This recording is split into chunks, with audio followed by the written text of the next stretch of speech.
नमस्कार।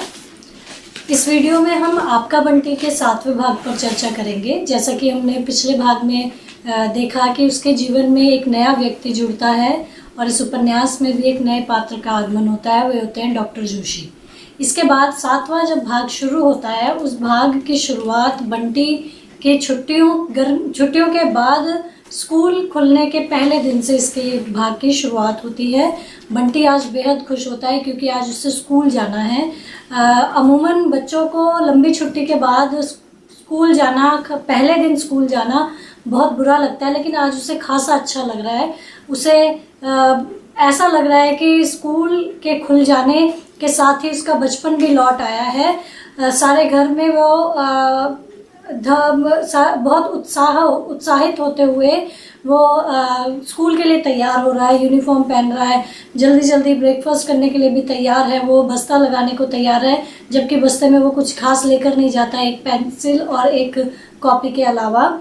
स्कूल जाने के प्रति जो उसका उत्साह होता है, वो उसका उत्साह घर में रहकर अकेलापन महसूस करते हुए उस अकेलेपन से कहीं छुटकारा पाने का एक जरिया उसके लिए स्कूल बन जाता है। यही कारण होता है कि वो स्कूल के प्रति आज इतना उत्साहित होता है। उस घर का वातावरण बहुत कुछ बदला हुआ सा नज़र आता है। जो इतने दिन का तनाव था, एक निराशा सी उस घर में फैली हुई थी, आज बंटी के स्कूल खुलने के साथ साथ वो निराशा कहीं नदारद नज़र आ रही थी और घर में एक फुर्ती सी, एक चहल पहल सी नज़र आने लगी थी।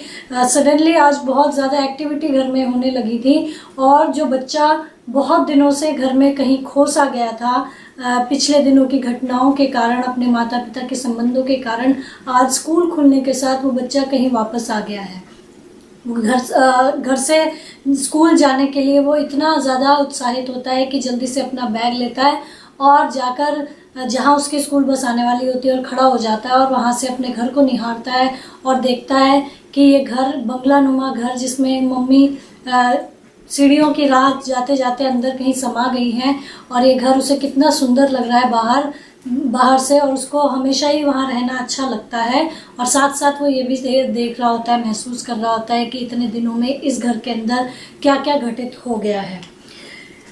घर से वो इतना ज़्यादा थक गया था कि जैसे कि बच्चों के साथ अक्सर क्या होता है ना कि वो स्कूल जाते हैं सुबह बहुत उत्साह के साथ, सारा दिन स्कूल में रहते हैं, पढ़ते हैं, तरह तरह के खेल खेलते हैं, और फिर जब वो खूब थक जाते हैं तो वापस वो घर आते हैं।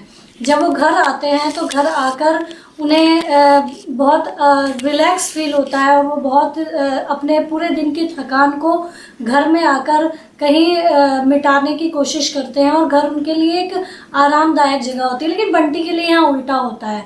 आज उसे ऐसा लग रहा है कि वो एक लंबी थकान को उतारने के लिए आज वो स्कूल जा रहा है। उसकी ये थकान उसके शारीरिक थकान से ज़्यादा उसकी मानसिक थकान थी। जहाँ उसको कुछ समय के लिए थोड़ी राहत मिलने वाली थी, वो अपने दोस्तों के साथ घुलता मिलता है, तो वो अपने घर के मानसिक समस्याओं से जिनसे वो गुजर रहा था अपने घर में रहते हुए, उनसे थोड़े समय के लिए निजात पाने का प्रयास करता है। वो पाता है कि जब वो स्कूल बस में चढ़ते हैं तो उसके दोस्त उसे अपने पास बिठाते हैं, बिठाने के लिए बार बार बुलाते हैं, जिसमें वो अपने आप को बहुत महत्वपूर्ण समझता है। बच्चे तरह तरह की बातें करते हैं, वो कहाँ कहाँ घूमने गए, और सारी बातें वो आपस में शेयर कर रहे होते हैं बस में। इसी बीच कोई उससे ये भी पूछ लेता है, उसका एक दोस्त उससे पूछ लेता है कि पिछले साल तुम मसूरी गए थे, इस बार तुम कहाँ गए हो? तो उसने बताया कि इस बार मेरी माँ ने पर्दों को खसकर खींचकर घर को ही इतना ठंडा कर दिया कि हमारा घर मसूरी जैसा लगने लगा। और इसके साथ साथ उसके मन में कहीं एक विचार आता है कि घर इतना ठंडा था कि मसूरी जैसा लग रहा था, जिसने शरीर से ज़्यादा, उस ठंडक ने उसके शरीर से ज़्यादा उसके मन को ठंडा कर दिया था। ये उसके लिए मतलब एक बहुत बड़ा वाक्य था कि कहीं ना कहीं उसके घर में इतनी ठंडक पैदा हो गई थी जो कि उनके संबंधों को भी ठंडा कर रही थी, और कहीं ना कहीं जो एक गर्माहट संबंधों में चाहिए होती है वो उसके घर से गायब हो चुकी थी। इसके बाद अपनी घर की परिस्थितियों से वो इतना ज़्यादा प्रभावित होता है कि वो मन ही मन ये सोच रहा होता है कि मेरे घर में इन दिनों क्या क्या चला है, ये मैं किसी के साथ शेयर कैसे करूं भी तो कोई इस बात को समझेगा कैसे। लेकिन उसे ये भी पता है कि अब वो बहुत समझदार है और घर की बात किसी के साथ शेयर नहीं करनी चाहिए, इसलिए वो किसी भी तरीके की कोई भी बात अपने घर की अपने दोस्तों को नहीं बताता है। इसके बाद जब वो स्कूल पहुंचता है तो सारे बच्चे स्कूल बस में से बहुत फुर्ती से उतर रहे होते हैं और उनके सर उसे देखकर कहते हैं कि तुम लोग तो इस तरीके से स्कूल की तरफ भाग रहे हो जैसे किसी पिंजरे से छूटे हुए हो। बंटी के मन में सहसा ये विचार आता है कि हाँ, मुझे सचमुच ऐसा ही लग रहा है कि आज मैं पिंजरे से छूटा हूँ। उसके लिए वो पिंजरा उसका घर था जहाँ बहुत सारी घटनाएं घटी थी जिसने उसे अंदर तक बहुत ज़्यादा विचलित कर रखा था, और आज स्कूल आकर वो बहुत ताजगी महसूस करता है। इसके बाद वो देखता है कि नई क्लास में वो पहुंच गया है, नई क्लास में नई किताबें उसे मिली है, नए सर उसे मिल रहे हैं, नए सब्जेक्ट उसे मिले हैं। उसको ऐसा लग रहा था कि कहीं ना कहीं सब कुछ नया हो गया है और वो भी नया हो गया है। अब वो बंटी नहीं है जो इतने दिन की छुट्टियों में घर में रह रहा था। उसे लग रहा था कि उसके जीवन में एक नई खुशी आ गई है और एक नई प्रसन्नता आ गई है। सब बच्चे क्लास में जब एक टीचर जब पढ़ा के निकल जाते हैं और दूसरे टीचर जब क्लास में आता है, उस बीच जो समय मिलता है सारे बच्चे अपनी छुट्टियों के अनुभव एक दूसरे के साथ साझा कर रहे होते हैं। उसमें उसे भी याद आता है कि उसके पास भी मकेनो है जिसे पापा ने उसे दिया था, और सडनली उसकी उंगलियां जो है एक दूसरे पर चढ़ने लगी थी, यानी कि उसे अपनी कसम की याद आ जाती है कि वह पापा को याद नहीं करेगा। और फिर वो कहता है कि इस तरीके से याद करना कोई बुरी बात भी नहीं है, और वो अपनी उंगलियों को सीधी कर लेता है और ये बात भी मन ही मन सोचता है कि अगर उसका दोस्त घर आया तो वो उसका दोस्त विभू अगर उसके घर आया तो वो उसे मकेनो ज़रूर दिखाएगा और उससे क्या क्या चीज़ें बन सकती हैं जो मम्मी को प्रसन्न रखने के चक्कर में उसने छुपा के रख दिया था, और खुद भी जो चीज़ें नहीं बनाई थी, जब विभू उसके घर आएगा तो वो उसे दिखाएगा भी और बनाएगा भी। इस बात का वो अपने मन में दृढ़ निश्चय कर लेता है, क्योंकि मकेनो इतना बड़ा था वो स्कूल में नहीं ला सकता था। तो जैसे बच्चे अपनी चीज़ें ला कर दिखा रहे थे, वो ये सोचता है कि विभू को वो अपने घर बुलाएगा और उसे अपना नया मकेनो दिखाएगा जो उसके पापा ने उसे ला कर दिया था कलकत्ता से। इसके बाद वो बंटी स्कूल से छुट्टी होने के बाद घर पहुंचता है, और घर जब वो पहुंचता है उसकी माँ उसके घर पहुंचने के कम से कम 1-1.5 घंटे बाद घर लौट कर आती है। तो आते ही उसने अपना बैग रखा और फूफी को आवाज़ लगाई और बोला कि मेरा बैग उठाकर देखो, स्कूल बैग उठाकर देखो। उसकी फूफी जब बैग उठाकर देखती है तो वो देखती हैं कि वो बहुत भारी है।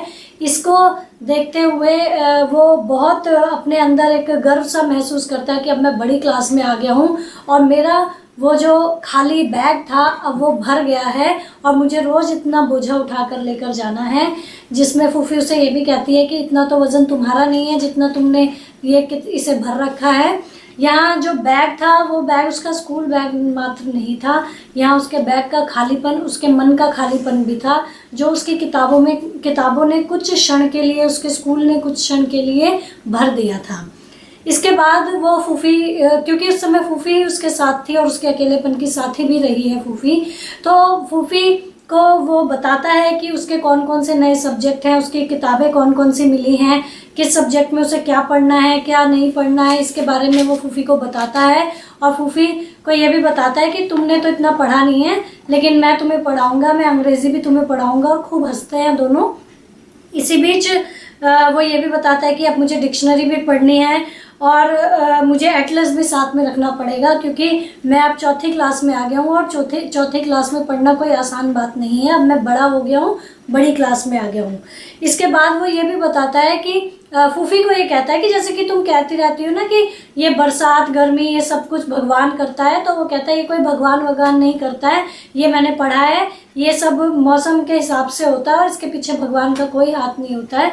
तो वो भगवान क्या के प्रति जो फूफी का विश्वास होता है, जिस पर उसे भी काफ़ी हद तक विश्वास था, अपने विषय की जानकारी के साथ उसका ये विश्वास कहीं ना कहीं थोड़ा ढीला पड़ने लग जाता है। इसके बाद उसकी माँ लौट कर आती है और अपनी माँ को पूरे दिन की वो दिनचर्या बताता है कि क्या हुआ। एक के बाद एक सर आए और उसने क्या क्या पढ़ा, क्या क्या खेला, दोस्तों से क्या क्या बातें हुई, ये सब जाकर वो अपनी मम्मी को बताता है।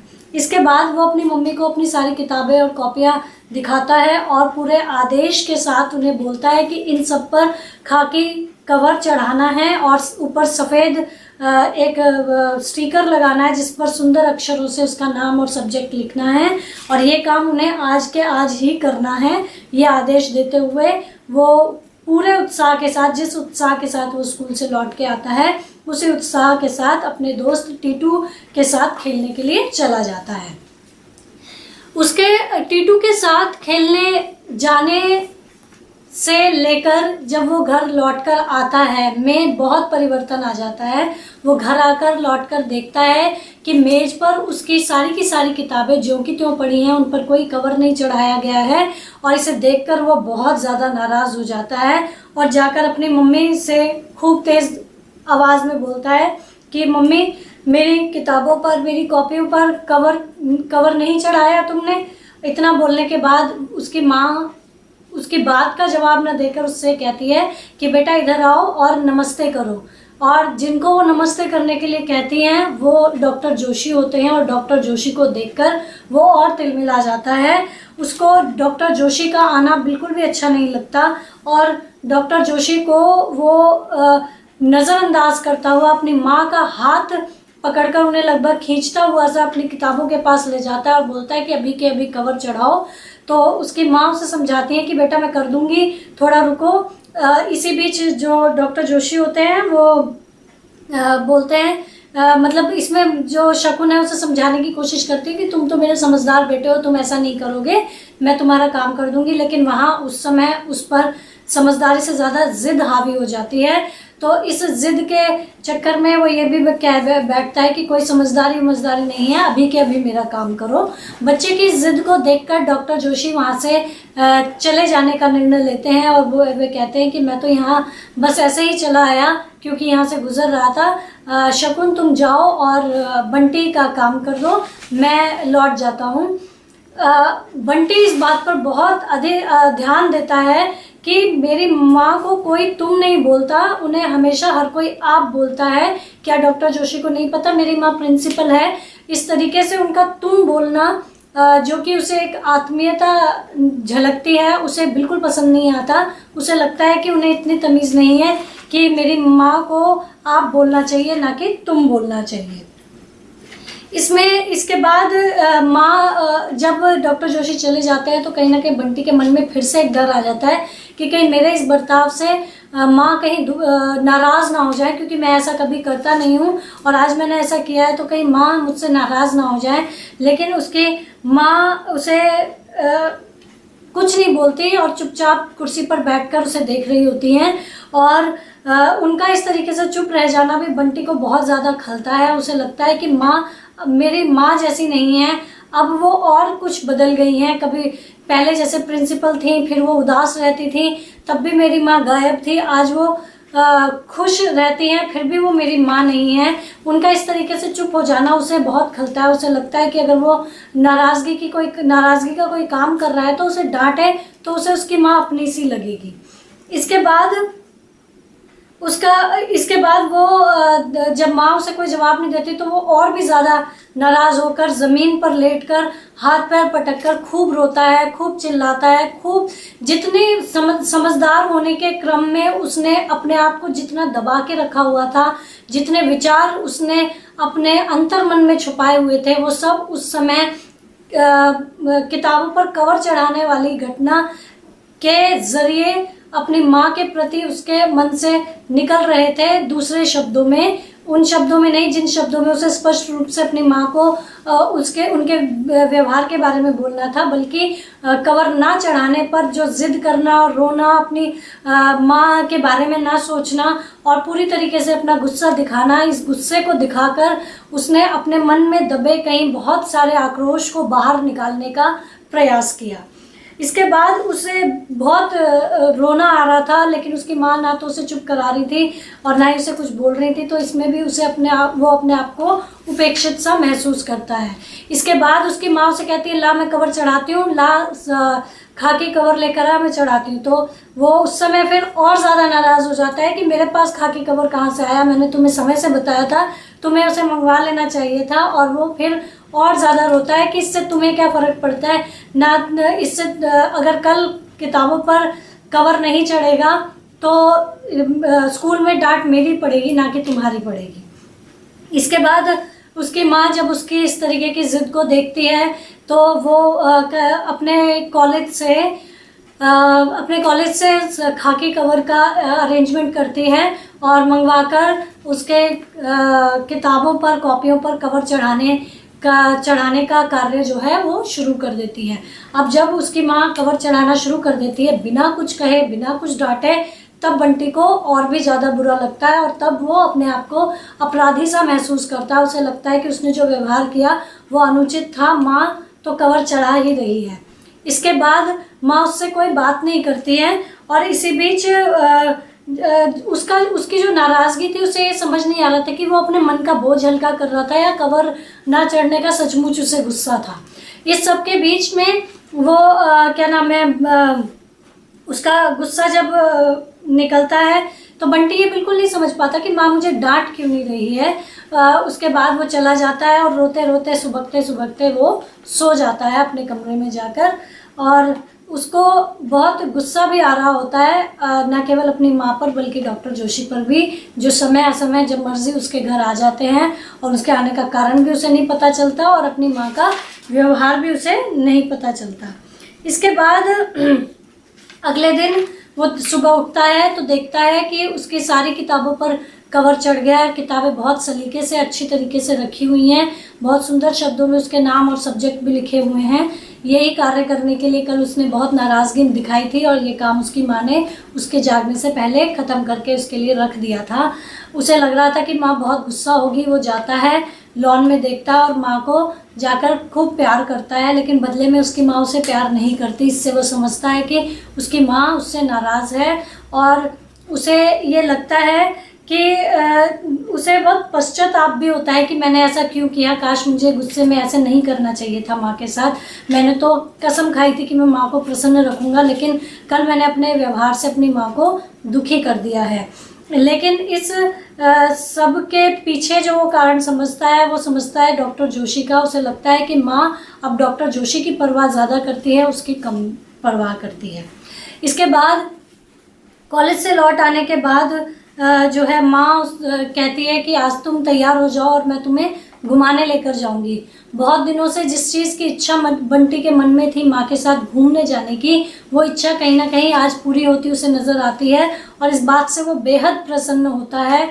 नए कपड़े निकालता है, पहनता है और माँ के साथ जाने के लिए तैयार होता है। और इसी बीच वो अपनी माँ को तैयार होते हुए देखता है एक नई साड़ी में और वो पूछ बैठता है कि नई साड़ी कहाँ से आई। उसकी माँ उसे जवाब देती है कि हर बात तुम्हें बताकर मैं थोड़ी ना करूँगी।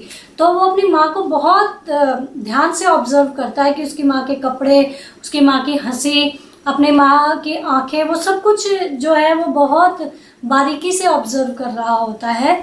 इसी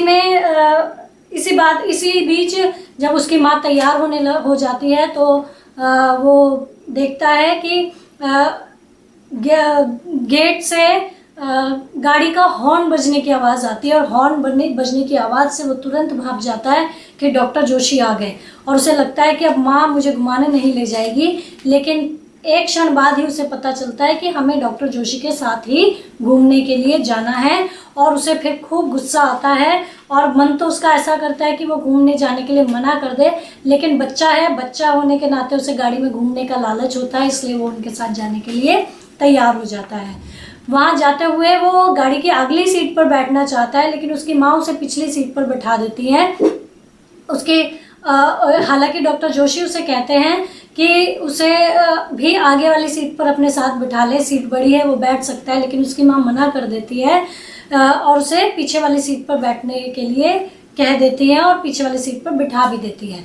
बंटी को ये बात बहुत अपमानित महसूस कराती है। उसे लगता है कि मुझे कितना उपेक्षित किया जा रहा है, माँ मुझे अपने साथ बिठा सकती थी, नई साड़ी पहनकर इतना इतरा रही है और मुझे पीछे बिठा दिया है, पता नहीं मैं आया ही क्यों हूँ। इसके बाद डॉक्टर जोशी बंटी से पूछते हैं कि बेटा तुम्हें कहाँ जाना है घूमने के लिए। तो वो बताता है कि उसने अपनी माँ को पहले ही बता दिया था कि वो कंपनी बाग घूमने जाएगा, तो वो कंपनी बाग जाने के लिए बताता है। और डॉक्टर जोशी का इस तरीके से उससे पूछना उसे अच्छा भी लगता है। इसके बाद वो आगे की योजना को डिस्कस करते हुए बोलते हैं कि पहले बच्चों को ले लेंगे, उसके बाद हम कंपनी बाग घूमने जाएंगे। इस बात से बंटी फिर से थोड़ा सा आश्चर्यचकित होता है कि यहाँ मुझे सिर्फ नहीं घुमाने लेकर जाया जा रहा है, बल्कि यहाँ कुछ और लोग और बच्चों को भी घुमाने ले जाने की बात की जा रही है। तो इन लोगों ने मुझसे ऐसा झूठ क्यों कहा कि ये मुझे घुमाने ले जा रहे हैं? इन्होंने तो और लोगों को भी बटोर कर घुमाने ले जाने की योजना पहले से ही बना रखी थी। डॉक्टर जोशी उससे बताते हैं कि तुम्हें जोत दीदी मिलेंगी और अम्मी भैया मिलेगा। अम्मी छोटा है, वो शरारती है, जबकि जोत दीदी बहुत समझदार और बहुत अच्छा व्यवहार करने वाली तुम्हारी बहन है। और जो अम्मी है वो बहुत शैतान है, अगर वो तुम्हें परेशान करे तो तुम बड़े हो इसलिए तुम उसके कान भी खींच सकते हो। लेकिन उन बच्चों से मिलने का उसे कोई उत्साह नहीं था। गाड़ी जैसे ही उनके बंगले के बाहर आके खड़ी होती है, वो दूर से देखता है कि बहुत बड़ा बंगला है उनका, और उस बंगले में लॉन कहीं नहीं उसे नज़र आता। तो इसको वो बहुत ध्यान से देखता है कि मेरे घर में एक लॉन है जहाँ मेरे पसंद के पौधे लगे हुए हैं, लेकिन इस घर में ऐसा नहीं है। वो घर बड़ा होता है लेकिन वो घर उसे उतना नहीं भाता जितना उसे अपना घर भाता है। इसके बाद जैसे ही वो बच्चे आते हैं तो नीली फ्रॉक पहनकर जोत जब गाड़ी के पास आती है तो वो शकुन से बात करती है और शकुन को आंटी कहकर पुकारती है। तो इस बात से बंटी पूरा अंदाज़ा लगा लेता है कि माँ जो है इन बच्चों को पहले से जानती है, और अब उसे और ज़्यादा बुरा लगता है कि माँ इन बच्चों को पहले से जानती है, लेकिन मैं नहीं जानता कि माँ इन बच्चों को पहले से जानती है। तो उसको कुछ ना बताना उसे हमेशा उपेक्षित महसूस कराता है। इसके बाद वो गाड़ी में बैठने की जब बात आती है तो उसको गाड़ी की खिड़की वाली सीट पसंद है, उसे वहीं बैठना है। लेकिन जिद करके अमी, जो कि उसका जोत का भाई है, डॉक्टर जोशी का छोटा बेटा है, वो उसे ढकेलता हुआ खिड़की वाली सीट पर, पिछली सीट पर बैठ जाता है, और दूसरी तरफ से जोत भी खिड़की वाली सीट पर बैठ जाती है और बंटी उन दोनों के बीच में आ जाता है। इस तरीके से वो महसूस करता है कि अपनी चीज़ होने का अधिकार क्या होता है। यदि ये गाड़ी उसकी मम्मी की या उसके पापा की रही होती तो वो भी खिड़की वाली सीट पर बैठता, और साथ ही साथ वो महसूस करता है कि इधर जोत और इधर क्या नाम है अम्मी बैठ गया है, तो मैं तो बिल्कुल फालतू सा ही यहाँ बीच में बैठा हुआ हूँ। वो ये भी ऑब्जर्व करता है कि इस गाड़ी में उसके अलावा जो लोग मौजूद हैं वो चारों ही खिड़की वाली सीटों पर बैठे हैं, लेकिन मुझे ही सीट नहीं मिली है। तो इसमें वो अपने आप को बहुत ज़्यादा अकेलापन उसको महसूस होता है और वो बहुत ज़्यादा उपेक्षित भी महसूस करता है। इसके बाद वो लोग जो है पार्क में पहुंचते हैं जहाँ उन्हें घूमना होता है, कंपनी बाग में। वहाँ जाते हैं, वहाँ जाकर डॉक्टर जोशी और शकुन उसको बोलते हैं कि जाओ दौड़ो, खेलो, जो करना है करो, यहाँ पर खूब मज़ा करो। लेकिन वो कहीं नहीं जाता। वो देखता है कि डॉक्टर जोशी और उसकी माँ शकुन बहुत नज़दीक बैठे हुए, एक दूसरे से सटे हुए, और वो उन दोनों को छोड़कर वहाँ से जाना नहीं चाहता। उसे उन दोनों की इतनी ज़्यादा नज़दीकियाँ बिल्कुल ना तो समझ आ रही थी ना उसे पसंद आ रही थी। वो उन दोनों के बीच में अपने आप को घुसाता हुआ बैठ जाता है और उन दोनों के पास ही बैठने की जिद करता है, लेकिन उसे ज़बरदस्ती वहाँ से जोत के साथ भेज दिया जाता है खेलने के लिए। भेजने के बावजूद भी वो दूर तक शकुन से दूर नहीं जाता, उसके आसपास ही वहीं मंडराता रहता है, और अगर थोड़ा भी दूर जाता है तो वो पीछे मुड़ मुड़ कर अपनी माँ को देखता रहता है, और अपनी माँ की डॉक्टर जोशी के साथ बढ़ती नज़दीकियों को वो ध्यान से देखता है, महसूस करता है और उन्हें नापसंद करता है। उसे इस कारण से भी डॉक्टर जोशी बिल्कुल पसंद नहीं आते हैं, और उनके बीच में उसके बैठने का जो एक प्रयास होता है वो उन दोनों को कहीं ना कहीं अलग करने का उसके भीतर भाव भी होता है। उसे नहीं अच्छा लगता कि डॉक्टर जोशी उसकी माँ के इतने करीब बैठे, इतने पास बैठे, और उनके बीच का ये जो मिलना जुलना है उसे बिल्कुल अच्छा नहीं लगता। वो एक बार ये भी सोचता है कि माँ जब डॉक्टर जोशी से मिलने आती है तब तो अकेली आ जाती हैं, और आज जब मुझे इनके साथ घूमने जाना था तो इनके बच्चों को भी साथ लेकर आ गई। तो इन सारी बातों में बंटी कहीं ना कहीं अपनी माँ के संबंध को समझने, नए संबंध को समझने की कोशिश कर रहा है, जिसमें तलाक होने की बात सुनकर जब शकुन निराश हो जाती है, तब वकील चाचा उसे आगे बढ़ जाने के, जीवन में आगे बढ़ने के लिए, एक नया संबंध स्थापित करने के लिए कहते हैं, और शकुन इस तरीके से आगे भी बढ़ती है। तो उसका इस तरीके से आगे बढ़ना कहीं ना कहीं बंटी को आहत करता है। बंटी को कहीं ना कहीं अपनी माँ से दूर करने का भाव उसके मन, दूर हो जाने का भाव उसके मन में आता है, और अपनी माँ का नया संबंध उसको बिल्कुल भी पसंद नहीं आता। और इसी सब के साथ ये वाला भाग जो है समाप्त होता है। और इस भाग में मुख्य रूप से बंटी जो है डॉक्टर जोशी के साथ साथ उनके परिवार यानी कि उनके दोनों बच्चों से मिलता है, जिनसे मिलकर वो बिल्कुल भी प्रसन्न नहीं होता। उसे खासकर उनका बेटा बिल्कुल पसंद नहीं आता, जो कि बहुत शरारती होता है। वहाँ पर तरह तरह की चीज़ों का साधिकार वहाँ पर मांगता है कि पापा मुझे ये दिलाओ, ये दिलाओ। बंटी वहाँ कहीं सहम सा जाता है, चुप रहता है। उसे लगता है कि यहाँ मेरा कोई अधिकार नहीं है, यहाँ मेरी मम्मी भी मेरी नहीं है, और पापा तो मेरे हैं ही नहीं। तो जैसे वहाँ डॉक्टर जोशी का बेटा अपना अधिकार सिद्ध करता है चीज़ें मांग मांग कर, बंटी नहीं कर पाता, और बंटी वहाँ अपने आप को कहीं ना कहीं उपेक्षित सा महसूस करता है। यही इस भाग में मुख्य रूप से बातें कही गई हैं। उम्मीद करती हूँ कि आपको समझ आया होगा। कोई भी प्रश्न हो तो आप मुझसे पूछ सकते हैं। धन्यवाद।